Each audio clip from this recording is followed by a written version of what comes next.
Fala galera, tudo bem? Mais um vídeo para o nosso canal aqui no YouTube, né? Sobre resenha na ciência, né? Nosso objetivo é trazer artigos onde a gente fala sobre treinamento, esporte, combate, que pode ajudar nossa aplicação prática, mas naquela famosa resenha, o bate-papo, vendo os pontos positivos e os pontos negativos. Vou trazer um artigo aqui que foi feito pelo nosso grupo de pesquisa, né? Ali da UFRJ, coordenado pela professora Bianca Miarca, tá? Qual é o objetivo desse artigo? Uma mini revisão, uma meta-análise. Então, a gente juntou um grupo de artigos e fizemos os efeitos estatísticos, né? A gente queria identificar as proporções de esforços entre os rounds nos combates de MMA. Esse é o nosso objetivo, tá? Então, passando aqui por exposição de desfecho, fica mais fácil a gente explicar qual é o nosso objetivo. Então, a gente fez uma revisão sistemática e meta-análise, como eu já falei, juntamos a quantidade de artigos que falavam sobre tempo-movimento do MMA e queremos identificar a relação estatística entre eles. Então, o que a gente estava querendo investigar? O tempo total gasto em alta e baixa intensidade, porque a gente já sabe que os esportes de combate são intermitentes, né? Há uma alternância de baixa e alta intensidade. Eu vou descrever bem isso ao longo dessa aula, tá? Então, a gente queria identificar essa alternância de alta e baixa intensidade nos grupos de lutas que tiveram 3 rounds completos, os 3 rounds de 5 minutos, ou aqueles que foram encerrados no primeiro, no segundo ou no terceiro round, via submissão ou nocaute técnico. Então, nosso objetivo é entender como é que era a relação de alta e baixa intensidade em lutas que iam até o final, ou lutas que tinham um processo de submissão ou de nocaute ao longo do primeiro, segundo, terceiro round. Então, eu sou muito assim, parcial, né, imparcial no caso nesse estudo, porque sou um dos autores, então eu tinha muita dúvida de entender como é que era a intensidade, e isso ia me ajudar muito na prescrição de tratamento. Como esse artigo eu sou muito envolvido, cara, ele dá um esclarecimento muito grande, porque traz informações importantíssimas para o nosso trabalho no dia a dia, mas vamos seguir o artigo aqui e a gente vai resenhando, tá? Antes de a gente chegar nesse artigo, eu vou fazer uma outra sugestão de leitura, onde eu participo dessa revisão sistemática junto com outros profissionais. Então, essa revisão sistemática ela traz um esclarecimento total, né? Um mapeamento completo do MMA. E por que eu tô trazendo ela? Porque quando a gente fala de relação esforço-pausa, relação alta e baixa intensidade, esse artigo me traz essa figura que descreve muito bem as caracterizações de esforço e pausa dos atletas masculinos, femininos, sugestão de protocolos. Então, a primeira coisa que a gente tem que entender é relação de força e pausa de 1:2 e 1:4. O que é isso, Alex? O primeiro número é relação alta intensidade, o segundo número é relação em baixa intensidade. Então, os protocolos de MMA, a gente já consegue entender por valores médios que o esporte ele vai variar de relação de 1:2 a 1:4 de alta e baixa intensidade. Esse artigo é muito bom, que ele traz as características de combate dos homens, as características de combate das mulheres, as sugestões de protocolos que podem ser aplicados, é um exemplo que eu vou utilizar nessa aula, tá? E a comparação entre gêneros. Então, além de você identificar a relação de força e pausa, os combates masculinos, eles vão ter uma característica específica de descrição, perfeito?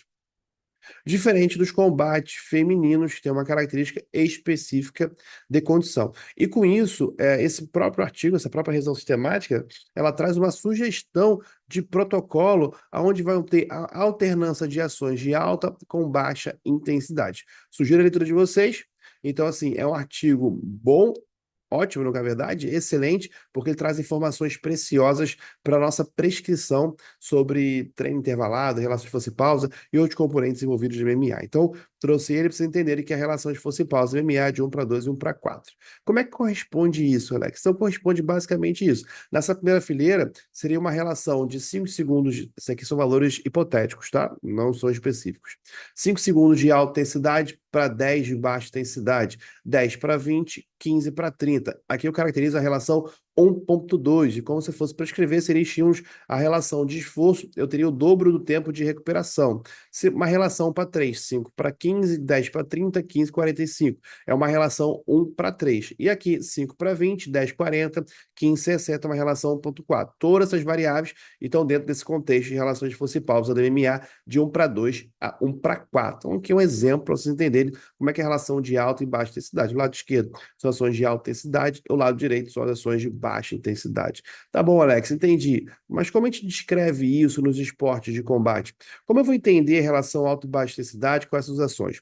Primeira coisa que a gente precisa entender é que os esportes de combate são intermitentes, como eu já falei, vão ter alternância de ações de alta intensidade, ações de baixa intensidade e ações de pausa, né? Aquele momento que o juiz para a luta para fazer alguma interrupção médica, que ele manda ajeitar, no caso do sexo feminino, a roupa, mão na grade. Então, são aquelas interrupções, eles são aquelas pequenas pausas. Quando eu entendo a intermitência, eu consigo classificar o esporte de combate MMA em ações em pé e ações no solo, que vão ter características de alta e baixa intensidade totalmente diferentes. Então, é importante eu esclarecer para vocês quais seriam essas ações de alta intensidade e baixa intensidade em pé e no solo, que isso vai ajudar muito na prescrição do treinamento do protocolo sugerido por esse artigo. Então, a literatura traz aqui algumas sugestões de ações de alta intensidade em pé, golpes de percussão das feridas com sequência, golpes no clinch, técnicas de projeção, são consideradas ações de alta intensidade em pé. Ações de baixa intensidade em pé seria golpes de percussão isolados, né? Quando eu quero medir a distância, quando eu uso o jab só para medir a distância, para depois vir com uma sequência de golpes. Movimentação sem contato esquiva, mesma coisa, estou medindo a distância, mas não estou tendo contato, apenas o domínio espacial. Em clinch, sim, a ação de apoio na grade. São consideradas ações de baixa intensidade em pé. Como já citado, o esporte de combate ele tem transições de ações para o solo. Vamos entender as ações de alta intensidade no solo. É evolução de posição, então eu estou progredindo naquela posição. Tentativa de finalização, chaves articulares ou estrangulamentos são ações de alta intensidade no solo. Diferimento de golpes, né? O grande pound é um grande componente de domínio e controle do solo. E as posições desfavoráveis também, né? Não é só a questão de atacar, mas a questão de defender também caracteriza uma ação de alta intensidade no solo. Vamos para ações de baixa intensidade no solo. São períodos de estabilidade, movimentos específicos, né? Sem ações com intenções de atacar a defesa. Apenas fico estabilizando e controlando. Você que conhece MMA, trabalha com isso, sabe muito bem, você vê nos combates, o atleta bota para baixo, mas fica só dominando, não tem nenhuma ação explosiva de alta intensidade, como citaram nos exemplos anteriores aqui em cima. E também desferir golpes de percussão isoladamente. Dou uma ali, derrubei, botei para baixo, no grande pound, bato uma mão, controlo mais para o relógio passar do que qualquer outra coisa. Então, era muito importante nessa aula trazer a caracterização de alta e baixa intensidade para a gente entender e seus exemplos, que isso vai ajudar na prescrição, no treinamento lá na frente. Dando segmento, né? Aqui é o prisma, né? Mostra a nossa distribuição, como é que foi a quantidade de artigos que foi selecionados, as relações de artigos duplicados, artigos excluídos, e finalizamos o nosso estudo com 3 artigos. Isso aqui é um componente de nossa limitação, então a gente teve poucos artigos que trazem essa informação precisa nas lutas que foram encerradas até os 3 rounds, ou foram encerrados no primeiro, segundo, terceiro round, através de submissão ou nocaute. Então, essa é uma das nossas limitações, mas eu vou apresentar esse artigo, então você vê que tem bastante informação, tem limitação no estudo, como todos os outros, mas as informações são muito preciosas. E com isso, né, mostrando aqui a quantidade de nossos artigos, a gente considerou o número de participantes, a gente considerou o evento, o sexo, o número de combate, o nível de competitividade, né, nacional e internacional, e a duração do combate. Então a gente chegou a esses 3 artigos aqui, né, que são em 2016, 2018 e 2019. Eles têm um número muito, muito alto de atletas, né? Então o primeiro artigo tem bastante atleta, o segundo é uma mesma base de dados. A gente considerou aqui que são atletas do sexo masculino, tá? Eventos internacional e são todos do UFC. Então a gente sabe que é uma grande organização, então os melhores do mundo estão lá. O número de combates é absurdamente alto, então a gente vai ter quase 3 mil combates, tá? Então de atleta aqui a gente vai ter 5 mil atletas mais ou menos. Só que a gente só tem um artigo para cada situação. Um artigo que foi até um artigo que foi 35 rounds, artigos que não foram finalizados por pontos, artigos que foram finalizados por nocaute ou finalização. Nossa limitação está aqui porque a gente não tem mais artigos para discutir, mas vamos aproveitar esses dados. Com isso, vamos à conclusão do estudo, né? Porque a nossa ideia aqui é de resenha, não enrolar tantos vocês. A gente quis comparar o primeiro com o segundo round, em relação de alta e baixa intensidade. Identificou que o primeiro round tem maior período de baixa intensidade do que o segundo round. O segundo round tem o maior período de alta intensidade. Comparando o outro, então, o primeiro round tem um maior período de baixa intensidade, enquanto o segundo round tem maior período de alta intensidade. Então, o que a gente discutiu? Como é que a gente chegou? O que a gente discutiu essas informações e trouxe de conclusão? A gente entende que os atletas que estão em relação de baixa intensidade, né, ele utiliza esse tempo para analisar o oponente e avaliar a distância necessária para golpear com eficácia ou controle de clinch. O que é isso? No primeiro round, naturalmente, os atletas vão se estudar, vão ficar controlando a distância, controlando seu espaço, jogar golpes consciente, até para entender o que seu adversário vai fazer. À medida que o tempo vai passando, vai aumentando as ações de alta intensidade. Então, o primeiro round é mais morno. Você conhece acompanha a luta, você sabe. Então, as pessoas seguram mais, muito mais para analisar o oponente, avaliar a distância necessária para os golpes eficazes e controlar o clinch. Porém, todavia, entretanto, a gente sabe que os atletas que são de característica de domínio, né? Jiu-jitsu, wrestling, judô, eles têm uma alta tentativa de submissão. Então, os atletas que finalizam a luta, que buscam finalização, isso vai ocorrer principalmente no primeiro ou no segundo round. Esses atletas vão finalizar no primeiro ou segundo round. Então, tem maior período de ações de alta intensidade no primeiro e segundo round nesses atletas que buscam queda e finalização. Após conseguir sua queda, eles vão progredir para a finalização. Então, é comum. Então, você tem que entender que também existe a característica do atleta. Então, atletas que são com objetivo de finalização, essa ocorre principalmente no primeiro e no segundo round. Porém, todavia, né, o Makhachev aqui é um bom exemplo disso, que eu preciso racionalizar o meu gasto energético quando o meu objetivo é jogar o atleta para o chão e finalizar. Porque, como se eu aumentar toda a intensidade no meu primeiro e segundo round, talvez eu não tenha condições metabólicas e neuromusculares de suportar essa intensidade no terceiro round. Makhachev já deu alguns exemplos disso. Ele luta agressivamente no primeiro e segundo round, mas se ele não pegar, ele perde muita performance no terceiro round. Então, essas características são importantes a gente entender.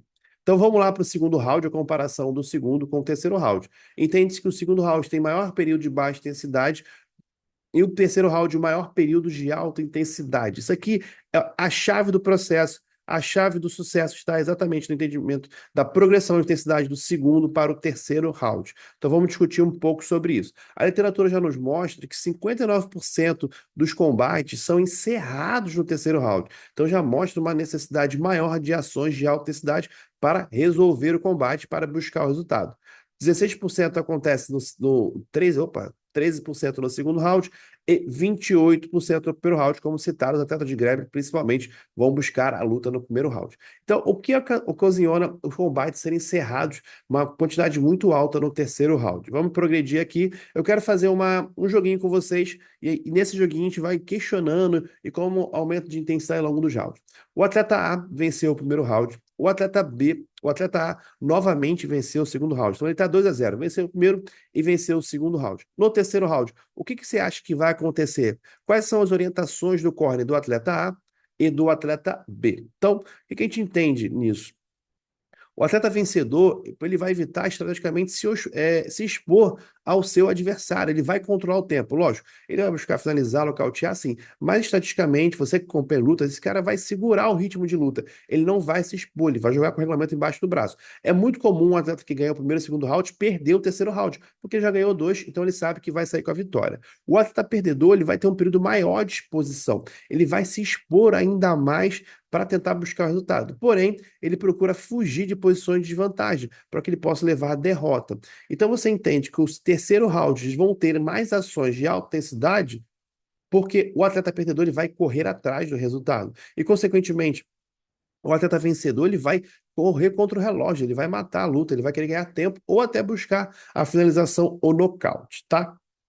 E com isso, o período de baixa intensidade, ele é utilizado como um propósito estratégico ou controle do oponente, ou recuperar ou receber feedback dos seus treinadores. Por exemplo, você está ganhando, controle a luta, leve para a grade e fique só controlando. Então você tem um aumento de ações de baixa intensidade. Então o que é interessante desse estudo? O atleta que está ganhando, talvez ele vai buscar no terceiro round ações mais de baixa intensidade. O atleta que está perdendo a luta, como ele já perdeu dois rounds, ele vai dar a vida. Então, provavelmente ele vai ter ações de alta intensidade. Então, é muito importante você entender o cenário da luta para a gente entender isso, porque atletas que estão ganhando vão segurar mais no terceiro round do que atletas que estão perdendo, tá? Um outro cenário aqui para a gente entender que esse aqui é bem interessante. O atleta A venceu o primeiro round, atleta B venceu o segundo round. Aqui está uma situação, um problema muito importante para a gente entender a progressão de intensidade ao longo dos rounds. No terceiro round, é um round decisivo, tanto para o atleta A quanto para o atleta B. Então, quais seriam as orientações do corner? O que vai acontecer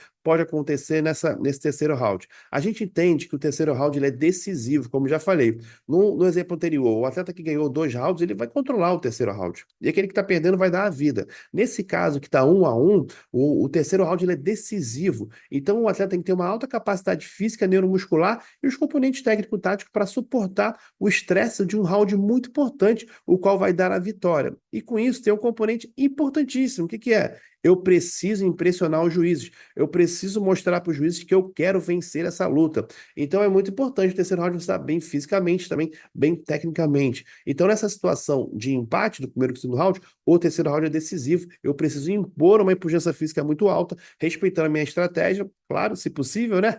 E também entendendo que eu preciso impressionar os juízes e mostrar que eu quero vencer essa luta. E com isso, trazendo um outro artigo, qual a gente já estudei, também te usou nessa nossa revisão, a gente percebe que no terceiro round há uma necessidade de maior exposição ofensiva. Porque se está 1-1, começou o round, o atleta A está vencendo, o atleta B, ele vai para o tudo ou nada, porque ele não quer perder a luta, mas ele tem que correr contra o tempo. Então, precisa o quê? Ele não tem nada a perder, então, consequentemente, ele vai aumentar o número de ações. Isso está explicado. Numa luta empatada de 1-1, o terceiro round ele é decisivo, atletas A e B vão intercalar mais ações de alta intensidade. E dentro desse estudo, ele faz uma sugestão que do primeiro para o segundo para o terceiro round tem que ser uma progressão de ações de golpes, progressões de golpes significativos. Ele sugere que a média é 25 golpes significativos no primeiro round, porém, do segundo no terceiro round, que são rounds decisivos para você vencer o combate, você tem que aumentar a frequência de 30 a 40 tentativas de golpes para ter sucesso. Lógico, são dados estatísticos, são sugestões. Você conseguiu entender? Quando o terceiro round ele é decisivo, mas se eu estiver ganhando os 2 primeiros, talvez eu consiga controlar. Mas se está empatado, eu preciso desenvolver, buscar o resultado da luta e por tudo ou nada. Então, por isso que eu tenho que ter uma boa condição neuromuscular e também uma boa condição metabólica. Então, esse é o achado desse artigo. Ele consegue identificar a importância da progressão de intensidade e como o terceiro round ele é decisivo para o esporte, tá? E com isso, basicamente o que eu falei agora para vocês, a aplicação prática desse estudo é compreender o aumento progressivo da intensidade ao longo dos rounds, dando um maior grau de importância para o terceiro round numa situação chave de definição da luta, tá? Com isso, vou montar programas de treinamento onde você vai respeitar essa progressão de intensidade, de ações ao longo dos rounds, dando maior chave para o terceiro round. Então, esse é o achado desse artigo. Há uma progressão de intensidade pela necessidade de resultado e de domínio do oponente. Com isso, eu vou trazer uma aplicação prática, uma sugestão.